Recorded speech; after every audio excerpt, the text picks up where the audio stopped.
ওম শব্দের কোনো জীবের ব্যবহার নেই, অর্থাৎ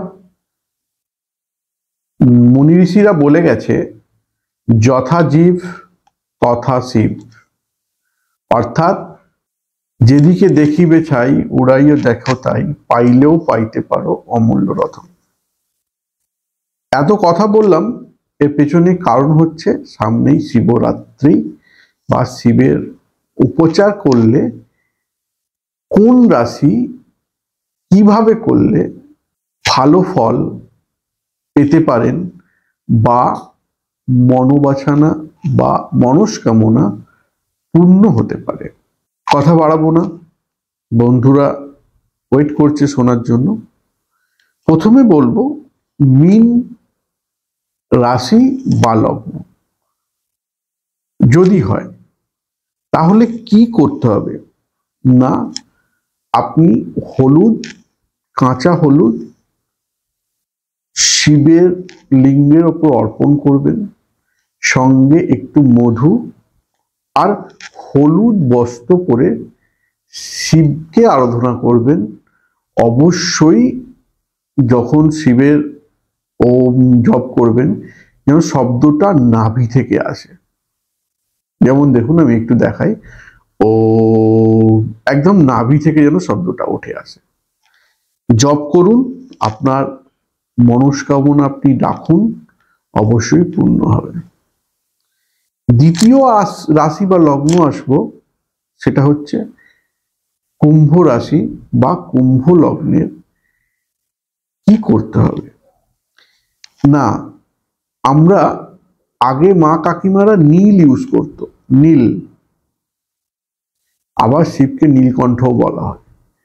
নীল যদি না পাওয়া যায় আগের, তাহলে উজালা গঙ্গার জলের সঙ্গে মিশিয়ে, বেশি নয় 2-3 ফোঁটা নীল রঙের জামা কাপড় পরে বা কাপড় বা ধুতি পরে আপনি একটা ধুতরা ফুল শিবলিঙ্গের ওপর দিয়ে যদি জল দেন বা ঠিকঠাক মন্ত্র উচ্চারণ করেন, যদি ঠিকঠাক ভাবে আপনি শিবকে ডাকতে পারেন, আপনার শিবরাত্রির দিন উপচার বা উপবাস সম্পন্ন হবে এবং আপনার মনস্কামনা পূর্ণ হবে। আসবো মকর রাশি বা লগ্নে।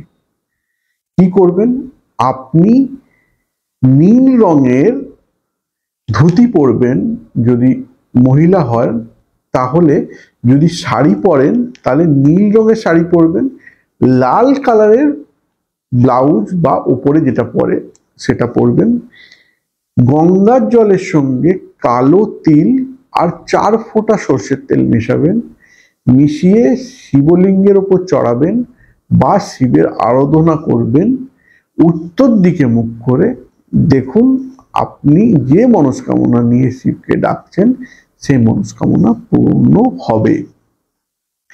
আসবো ধনু রাশিতে বা লগ্নেতে। আপনি কি করবেন, অরেঞ্জ কালারের কোনো ধুতি, যদি ছেলে হন অরেঞ্জ কালারের ধুতি, যদি মহিলা হয় অরেঞ্জ কালারের কোনো বস্ত্র পরবেন, পরে কেশর জলে গুলবেন, দুধ দিয়ে গোলার চেষ্টা করবেন, শিবলিঙ্গের ওপর চড়াবেন, উত্তর দিকে মুখ করবেন, করে আপনি আপনার মনস্কামনা বা প্রার্থনা জানাবেন, দেখবেন অবশ্যই পূরণ হবে। হর্ষই পৃথিবীর কেউ আটকাতে পারবে না। বৃশ্চিক রাশির জাতক বা জাতিকার কিভাবে শিবকে ডাকলে শিবরাত্রির দিন বা শিবের মাথায় জল দিলে বা জল চড়ালে বা শিবলিঙ্গের ওপর জল চড়ালে আপনি ফল প্রাপ্তি হবে। তাহলে কি করতে হবে, বৃশ্চিক রাশির ক্ষেত্রে করতে হবে কি, গোলাপি রঙের কোনো জামা বা কোনো বস্ত্র পরে গোলাপি জলটাকে করতে হবে। শিবের জলটা মানে যে জলটা আপনি শিবের মাথায় দেবেন সেই জলটাকে গোলাপি রং করতে হবে। গোলাপি রং মানে হচ্ছে আপনি গোলাপ ফুলকে বেটে ওর মধ্যে দিতে পারেন বা গোলাপ ফুলের পাপড়ি দিতে পারেন, গোলাপ জল দেবেন আর একটু অঘ্র দেবেন, দিয়ে উত্তর দিকে মুখ করে শিবলিঙ্গের ওপর জল ঢালবেন। দেখবেন আপনি যে সমস্যা নিয়ে বা যে আশা নিয়ে শিবের ওপর জল দিলেন সেখান থেকে আপনি বেরিয়ে আসতে পারবেন। তুলা রাশির জাতক বা তুলা লগ্নের জাতিকা কি করবেন না, এই সময় আপনাদের সাদা বস্ত্র, সাদা চন্দন কপালে লাগিয়ে শিবলিঙ্গের ওপর সাদা চন্দন গোলা জল, সুগন্ধি জল যদি আপনি শিবলিঙ্গের ওপর উত্তর দিকে মুখ করে চড়াতে পারেন তাহলে কিন্তু আপনার ভালো ফল প্রাপ্তি হবে এবং আপনি ভালো জায়গায় ডেভেলপমেন্ট পাবেন। কন্যা রাশি জাতক বা জাতিকা এরা কি করবেন, অবশ্যই গঙ্গা জলের সঙ্গে দুলবা, তুলসী পাতা রস, দুলবা তুলসী পাতার রস ও সর্ষে, ওই সাদা সর্ষে এবং মধু দিয়ে মিশ্রিত করে কচি কলাপাতা রঙের কোনো বস্ত্র পরে যদি পূর্ব দিকে বা উত্তর দিকে মুখ করে শিবলিঙ্গের ওপর জল দেওয়া যায় বা ঢালা যায় তাহলে ফল প্রাপ্তি ভালো হবে এবং আপনার মনস্কামনা পূর্ণ হবে। আসবো সিংহ রাশির জাতক বা জাতিকিরা, লগ্নের জাতিকারা কি করবেন না, আপনি লাল চন্দন আপনার কপালে লাগাবেন, লাল চন্দনের লেপ শিবলিঙ্গের উপর লাগাবেন, গেরুয়া কালারের কোনো বস্ত্র পরবেন। আপনি কিন্তু পূর্ব দিকে মুখ করে শিবলিঙ্গের ওপর জল দেবেন এবং আপনার মনস্কামনা আপনি শিবকে জানাবেন। দেখবেন আপনি এই যে প্রবলেম নিয়ে আপনি জল দিয়েছেন বা যে প্রবলেমের জন্য আপনি জল দিচ্ছেন সে প্রবলেম থেকে বেরিয়ে আসবেন।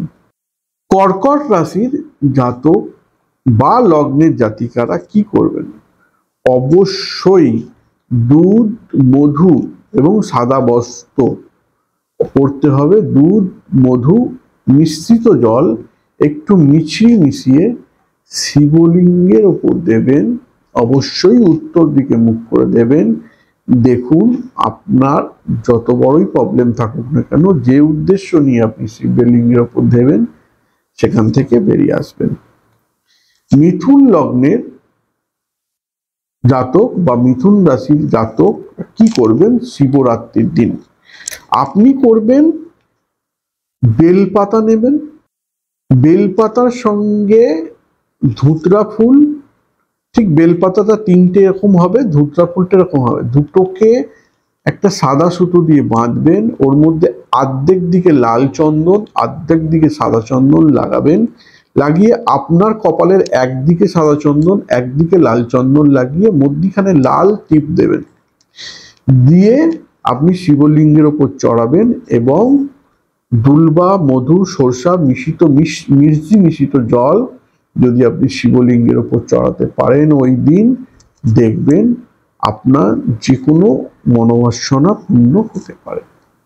আসবো বৃষ লগ্নের জাতক বা বৃষ রাশির জাতিকা কি করবেন, অবশ্যই সাদা চন্দন, সেটা দুটো ডাব কেটে নেবেন, ডাবের জল আপনি ঘটিতে হোক, তাম্রকুণ্ডতে হোক বা কুণ্ডলে হোক ভরবেন, ভরে ডাবের জল, একটু কেশর, একটু মধু আর সাদা রঙের বস্ত্র পরে আপনি যদি পূর্ব দিকে মুখ করে শিবলিঙ্গের ওপর দিতে পারেন, যে মনোবাসনা নিয়ে এই শিবরাত্রির দিন আপনি জল দেবেন সেই মনোবাসনা পূর্ণ হবে।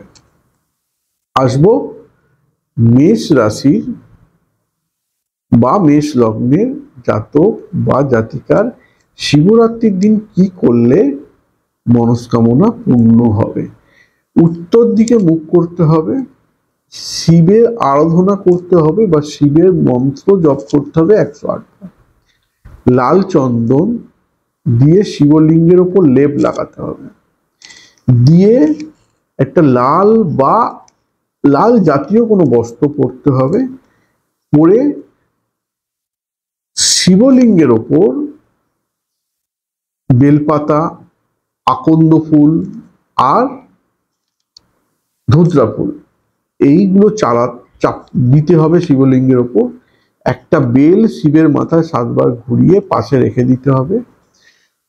পূর্ব দিকে বা উত্তর দিকে মুখ করে শিবলিঙ্গের ওপর জল চড়াতে হবে বা অর্পণ করতে হবে। করলে আপনি যে মন্ত্র বা যে প্রার্থনা নিয়ে আপনি এই জল চড়াচ্ছেন সে প্রার্থনা আপনার পূরণ হবে। করে দেখুন উপায়, কমেন্টে জানান কেমন লাগলো। আজকে এইটুকুই, নমস্কার।